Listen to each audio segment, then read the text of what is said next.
name is Serene Rivers, and I am doing a video today about my home birth experience. I had my baby at home on purpose.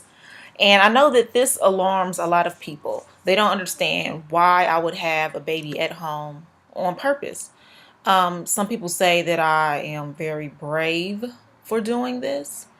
And as far as I'm concerned, I was not being that brave.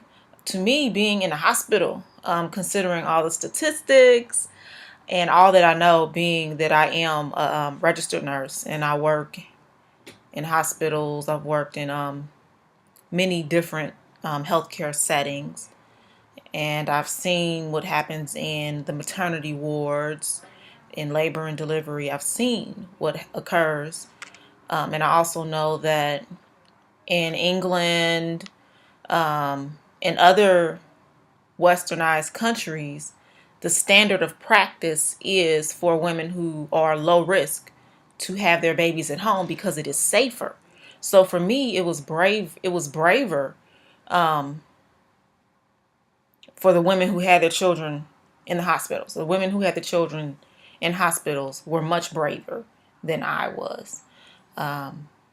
So that's that's why I decided to have my child at home. It was a very informed decision, and I realized that everyone here in the United States of America, is not able to have a home birth. Depending on which state you live in, you can have a home birth, but you can't have one with a licensed professional midwife or a certified nurse midwife, depending on which state you live in. I know I am a native of Cincinnati, Ohio, and in Ohio, it is illegal for a licensed professional midwife or a certified nurse midwife to attend your birth at home. They will lose their license, they will get in all type of trouble. But I was very blessed to be here in California and to get pregnant here in California, and this is a state where home births with licensed professional midwives or certified nurse midwives is legal. So I had my home birth with a licensed professional midwife. And I also had a doula. And some people do not know what a doula is. A doula is a birth assistant.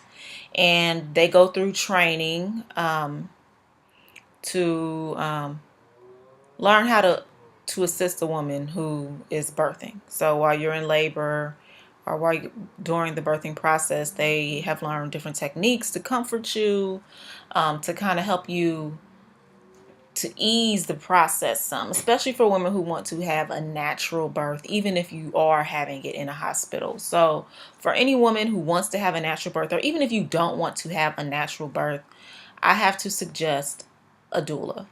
I would have to strongly suggest a birth doula. So let me fast forward to my birth experience. I want to try to make this quick. So I went into labor, we'll call it labor, around, I guess like 4 or 5 a.m., February 11th. And I was very disappointed because about how certain things occurred. One thing I'll say about birth is that you cannot compare your birthing process to anyone else's. It will not be identical to theirs. And I see so many YouTube videos, at least I watched so many YouTube videos where the women were in their first stage of labor or the first phase of the first stage of labor, and they're like, oh, I'm in labor, and they're smiling, and I'm going to take this walk around the park and blah blah blah blah blah, and they look so happy and they're smiling. That was not my experience. I was very alert, I was calm, and I was able to talk during my first phase of the first stage of labor, but I couldn't walk anywhere. My birthing coach, the woman who taught the birthing class that we had, she said you want to take a nap during the first phase of labor. just in case you have a long labor. And I did have a long labor, but I couldn't take a nap. My contractions started like 5 to 6, 7 minutes apart. So I couldn't sleep in between them because by the time I even try to get to sleep, oh, here's another one. So I know some women start with theirs like 30 minutes, 15 minutes apart, and they are able to actually sleep during the first phase of labor. I was not able to sleep. There was no way I could sleep through the contractions. So I started in hard labor, and it lasted for 22 hours. About 22 hours, because the next morning at 3 a.m.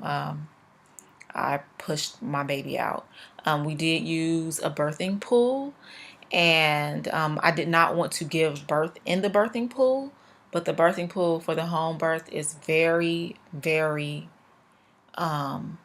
is very beneficial, because during the last or third phase of the first stage of labor, when the contractions are coming back to back and I felt like I could barely breathe in between them, that birthing pool with that warm water in it provided me with so much solace. It helped slow my contractions, at least for a little bit.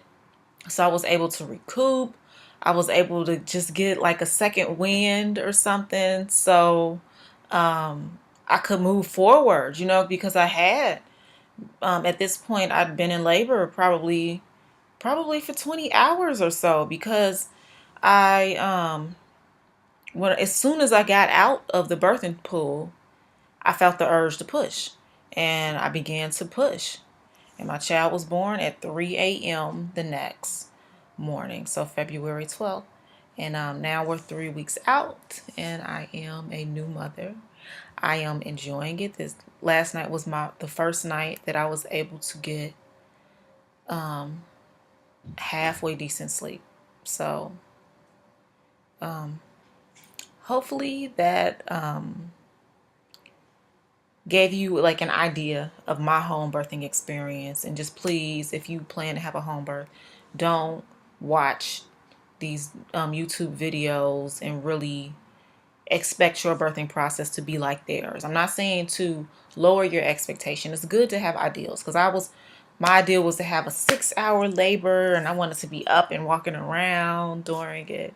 But everyone's process is different, and in the end result is to have a healthy mom, healthy baby without complications. And also, if you do have complications, it's not about being hard on yourself and feeling like, you're less than because you did have complications. That's one of the things that can occur with births. I took many precautions to prevent complications, which I will speak about in a later video. So thank you very much. I hope that was able to give you an idea of my home birthing experience that I had on purpose. And I understand some people videotape the whole birthing process and put it together. No, you will not see any videos of me in labor. You won't see me pushing my 7-pound, 11-ounce baby out of my vagina. No. It was traumatic enough for me, myself, during the process. I'm not showing it to anyone else, but I do appreciate those who are bold enough to show those videos on YouTube. All right. Thank you. Peace.